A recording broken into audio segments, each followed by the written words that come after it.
back to 10 years ago when you said Donald Trump was an authoritarian. And you know what, Scott, I've got to hand it to you. That was a remarkable forecast because 10 years later, I think you called it. Here's Donald Trump today, the man with the heart and soul of a fascist, showing us he now has the bona fides. By tonight, ordering investigations into American citizens. That's why members of his party, Hey guys, welcome back to the channel. It's great to have you here again. Today, I stumbled across this heated debate on CNN, and honestly, it's one of the wildest exchanges I've seen in a long time. Scott Jennings walks into this discussion thinking he's ready, but Miles Taylor absolutely lights him up with one of the most pointed political takedowns you'll hear this year. From the very first moment, the energy is tense, the stakes are high, and every time Scott tries to defend his point, Miles just hits back harder. This is one of those debates where you can feel the momentum shift instantly, and it only gets better as it goes on. Before we dive into the full breakdown, drop a comment and let me know where you're watching from. It's genuinely one of my favorite things about this community. Seeing progressives from all around the world show up, share their thoughts, and build conversations that go way beyond the clip itself. And if you haven't already, please hit that like button and subscribe them. A lot has happened tonight. Buckle up. Marjorie Taylor Greene is learning what it feels like to be on Trump's bad side. She has been one of the most vocal Republicans calling for the full release of the Justice Department's investigative files on Jeffrey Epstein. And now President Trump tonight is unendorsing. He is withdrawing his endorsement of Marjorie Taylor Greene and writing on Truth Social that all I see wacky Marjorie do is complain, complain, complain. And then he added that I can't take a ranting lunatic's call every day. There was a lot there. So you can go, and then talking about a lot, then MTG fired back with screenshots of text messages that she claims where she claims that Trump is lying and that she did not call him, also saying that it is astonishing, really, how hard he is fighting to stop the Epstein files from coming out. She argued that she has been one of Trump's strongest supporters, but that she doesn't, quote, worship or serve Donald Trump. On top of unendorsing, he actually said that he would support anyone who would be primarying her in the upcoming election. Who wants to take this one on? Well, I can tell you that is not unusual in politics. Political romances are often short-lived. And she has been critical of him not only about the Epstein files, but about his involvement in foreign affairs. And I don't mean with women. I mean in various parts of the world. You said it, no. Just to clear the table on that one. and so it's not surprising that they have had a breakup of sorts. After all, he didn't give her a ring. He just supported her for a little while. Listen, this fire is spreading. I mean, right, it started off talking about Epstein in the beginning. Then during the shutdown, she was one of the few Republicans that correctly identified Donald Trump's unwillingness to deal with the ACA subsidies and lower health care costs for Americans as being one of the reasons why the shutdown occurred. Yeah, she was very outspoken about that. Now she's talking about foreign policy. This is not going away. Whatever is going on between them seems to only be heating up, and I think the rest of us should get the popcorn. I think they're here for it. And a war with words, sorry, Scott, a war with words with Donald Trump is such a risky business that I cannot believe she has the bravery to engage in it, because even if she was right, she's still going to lose. Is there an example of anyone beating Donald Trump at this game? Never. This is his game, and he's great at it, and she's barking up a tree that she's going to fall on her really hard. You know, it's interesting. He has some people who profess to be strong supporters who do oppose him more often than the people that you might not think are his strongest supporters. She's one of them. Thomas Massie in Kentucky is another one. Rand Paul, my home state senator, he takes on Trump, although they profess to be Trump supporters. In this case, I think he had the order out of order. I trace all this back to his decision, the righteous decision to strike Iran. She was against it. So were some of the people who occupy that wing of the party. He defied them. And since that time, they all seem to be stridently picking at him on this issue or that. And then, of course, everybody knows in Washington, Miles, you know, the fastest way to get in front of a television camera if you're a Republican is to come out and crap on Donald Trump. And so that is what she is doing. But you know, Scott, that is what she is doing because she is mad at him over these issues. And that's I absolutely disagree with what Scott Jennings said here. And the more I listen to his framing, the clearer it becomes that he's trying to twist the situation into something it's not. His whole argument depends on painting Marjorie Taylor Greene as some kind of opportunist chasing TV exposure by criticizing Trump. But that narrative completely collapses when you look at the reality of how the Republican Party has operated for years now. The idea that taking shots at Trump is the fastest way to get on television for a Republican is just fundamentally wrong. If anything, the exact opposite is true. We've watched repeatedly as Republicans who dared to criticize Trump didn't gain influence. They lost it. Liz Cheney, Adam Kinzinger, and plenty of others weren't rewarded for speaking out. Their political careers were effectively dismantled for it. So trying to portray MTG as someone doing all this for fame ignores everything we've actually seen happen to dissenters inside the party.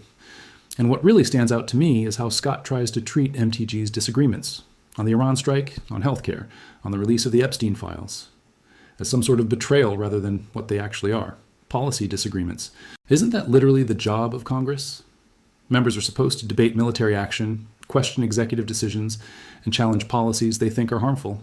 That is their constitutional role. But the way Scott frames it, simply having a different view from Trump is treated like an attack or personal slight. That tells you so much about how the party has shifted. It's stopped being about governance, oversight, or representing voters, and has become about maintaining loyalty to one individual at all times. That's not a principled political stance. That's a loyalty test masquerading as analysis. The most revealing part, though, is how he describes Trump's decision to strike Iran as righteous without even acknowledging that this is a debatable issue. There's no discussion of whether the strike was justified, whether it actually served American interests, or what its long-term consequences might be. It's simply righteous because Trump did it. That's not serious political commentary. That's devotion, disguised as analysis. It treats foreign policy decisions as unquestionable simply because of who made them, and that's not how a functioning political system should operate. I'm not defending MTG's broader record here. She has plenty of problems of her own. But reducing every criticism of Trump to attention-seeking is a complete dodge. Policy disagreement is not disloyalty. Expressing concern about military action is not betrayal. And treating every deviation from the party leader as proof of opportunism is just a way to silence internal debate.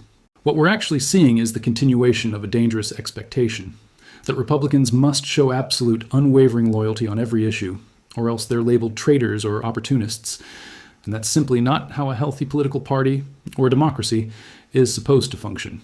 Scott, I trace it further back than that. I trace it back to 10 years ago when you said Donald Trump was an authoritarian. And you know what, Scott, I've got to hand it to you. That was a remarkable forecast. Because 10 years later, I think you called it. Here's Donald Trump today, the man with the heart and soul of a fascist, showing us he now has the bona fides. By tonight, ordering investigations into American citizens. That's why members of his party, that's why members of his he's running the executive against him. Why are you so upset he's running the executive branch?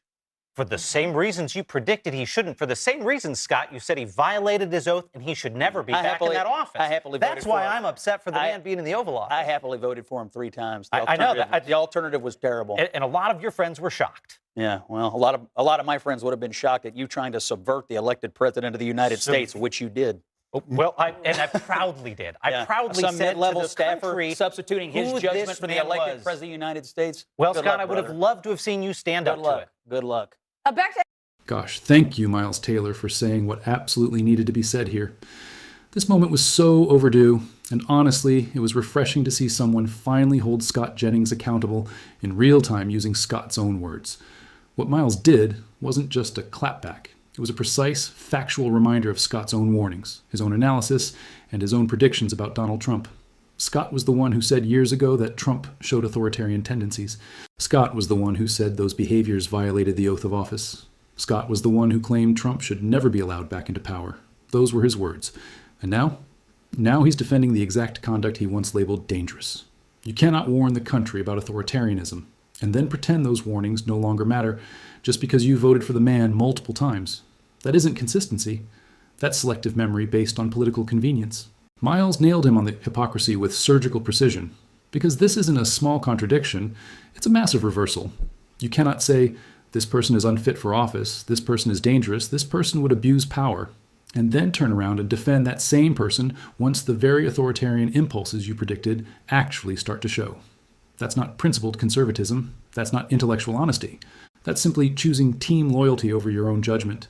And instead of confronting that contradiction, instead of addressing the fact that his earlier warnings have now materialized, Scott tries to dodge the entire point by attacking Miles' role in the administration.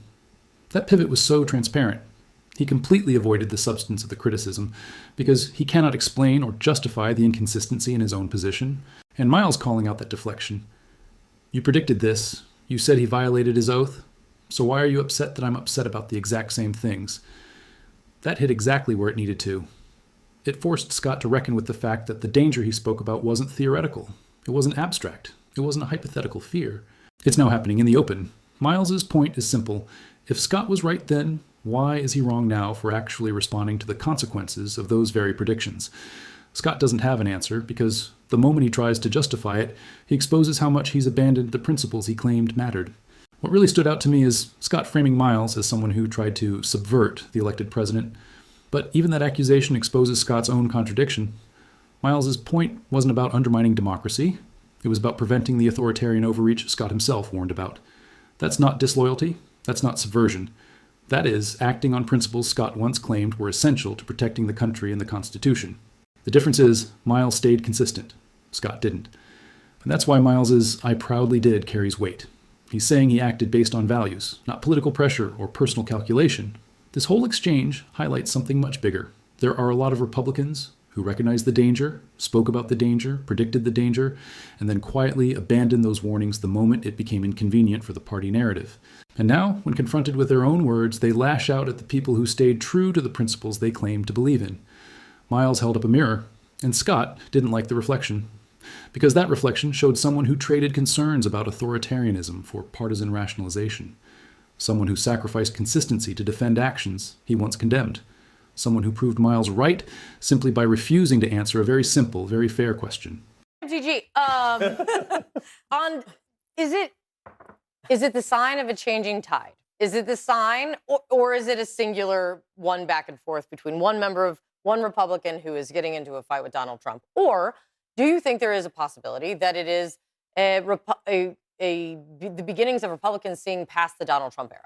The short answer is that we don't know. Because you've got like Thomas Massey saying exactly that. Like, your vote on this discharge petition is going to outlast Donald Trump's time here. So you need to consider that when you make your decision. But if we keep paying attention, what we see is that last week, the president got his clock clean in an election. All the Republicans got their clock clean in an election. This week, we see what's happening with the Epstein files. So next week, we're going to see them take a vote. And if we see a bunch of Republicans defect on the Epstein files, I think what we're seeing is the real testing of the waters to find out whether or not you can oppose Donald Trump and still get elected. When we talk about Marjorie Taylor Greene, the one thing we haven't talked about yet is her fundraising prowess. And according to sources, she is the most popular fundraiser in the Republican Party other than Donald Trump. She's at 12% in the vote. They're going to divide up. This prediction about no one's going to care about this. I was asking it a question. I wasn't predicting it. No, you said people were somebody said that this was going to outlive. Tom Massey. And the prediction that this was going to outlive.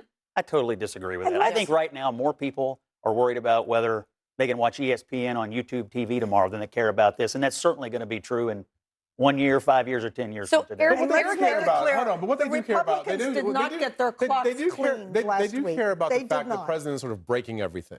Right. They see a hole in the White House right now. I was in Detroit last weekend for an event, and it was the number one thing people came up to me at the scholarship dinner to ask about. Is it okay for the president to tear down the White House without anybody's permission? That was the number one thing? That was the number one thing that people brought up unprovoked. The I keep hearing this over and over again. Is like, no one cares about this because they only care about that. You know what they care about? They can't buy a house. That they can't. They care about houses affordability. aren't affordable, and that food costs too much. But they don't care about the White House. The fact is, a president who can't model the White House. Many people care about the White House. That's ridiculous. Every visitor. Many Americans care about the White House. Make major You don't care about the White House. Can't remodel a room in the White House. He remodeled it. He tore it down. He tore down tomato tomato. In the middle of a I couldn't government tear down my shutdown. garage without getting a permit from the city. And that's He all can tear it down. regulation. Are you kidding me right now, Betsy? I genuinely cannot believe this is the argument being put forward with a straight face. The idea that routine, approved, historically overseen renovations are somehow the same as tearing down structures without following legal and preservation protocols is absolutely absurd. These two things are not remotely comparable, and pretending they are only highlights how far some people will reach to downplay legitimate concerns. The White House isn't just any property. It's a protected national landmark with clear rules and a long-standing preservation process. Suggesting that this is equivalent to simply remodeling a room is either a complete misunderstanding or a deliberate attempt to mislead. And what makes it worse is the implication that Americans shouldn't care about this at all. That is such a dismissive way to treat public concern. The White House belongs to the people. It represents our history, our institutions, and our democracy. When major structural changes are made without proper authorization, yes, people absolutely should care. It's not about paint colors or new carpets. It's about the integrity of a building that carries enormous symbolic and historical weight. Acting like these concerns are silly or irrelevant is honestly insulting to anyone who actually understands the importance of preserving national heritage. But the most frustrating part is this tired argument that nobody cares because they're too worried about ESPN or grocery bills. People are capable of caring about more than one thing at a time. They can be worried about affordability and still care about whether government buildings are being altered without permission. These are not mutually exclusive issues. It's so condescending to suggest that Americans can only focus on one topic and everything else is automatically irrelevant. It's a classic political tactic. Minimize the issue, belittle the concern, and act like anyone who raises it is out of touch. Meanwhile, the panelist literally said people brought this up unprompted at an event, so clearly someone cares. And honestly, Betsy's comparison falls apart instantly. When previous administrations made changes to the White House, they worked through the Committee for the Preservation of the White House. They consulted experts. They followed the proper channels because that's what respect for a historic landmark requires. Major structural changes are not supposed to be a do-whatever-you-want situation. They require oversight because this isn't private property. It is a key part of America's national identity. Reducing all of that to, well, they remodel rooms every year, is such a shallow mischaracterization of what's happening. To me, this whole exchange shows exactly what happens when someone doesn't have a real defense. They minimize, they oversimplify, they pretend nobody cares. Notice they shift the conversation to distractions. But Americans aren't stupid. They can see the difference between routine, approved updates, and unauthorized structural changes. And the fact that Betsy kept insisting no one cares, even after the panelist explicitly said many people do care, tells you everything. This isn't about reflecting public opinion. It's about shaping it, telling people what they should or shouldn't care about, and hoping nobody notices the sleight of hand.